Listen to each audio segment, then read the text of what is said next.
வணக்கம். நான் உங்கள் சட்டக்கல்லூரி மாணவி ரவீனா. வரலாற்றில் இடம் பதித்து இன்று உலகத்தையே திரும்பி பார்க்க வைத்திருக்கிறது நம்ம தமிழ்நாட்டின் சட்டமன்ற தேர்தல் 2026.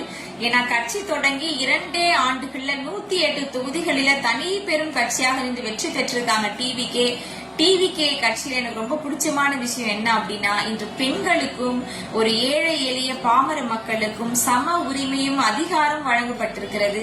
23 பெண் எம்எல்ஏக்கள் இருக்காங்க. ஒரு ஆட்டோ டிரைவர் இன்னைக்கு எம்எல்ஏவா இருக்காரு. ஒரு டிரைவருடைய பையன் இன்னைக்கு எம்எல்ஏவா இருக்காங்க. ஒரு கட்சியினுடைய அரசியலுடைய பையன் மட்டும்தான் இன்னைக்கு அதிகாரத்துக்கு வர முடியும், இல்ல பணம் வச்சிருந்தா மட்டும்தான் அதிகாரத்துக்கு வர முடியும் அப்படின்ற ஒரு விஷயத்த இன்னைக்கு பிரேக் பண்ணிருக்காங்க டிவிகே. இந்த பாமர ஏழை மக்களுக்கு அதிகாரம் கொடுத்திருக்காங்க. எனவே இவங்க எல்லாம் தமிழ்நாட்டினுடைய ஏழை எளிய பாமர மக்களின் குரலாக நின்று செயல்படுவார்கள் என்று தமிழ்நாட்டு மக்கள் நாங்க எல்லாம் நம்புறோம், எதிர்பார்க்கிறோம். நன்றி.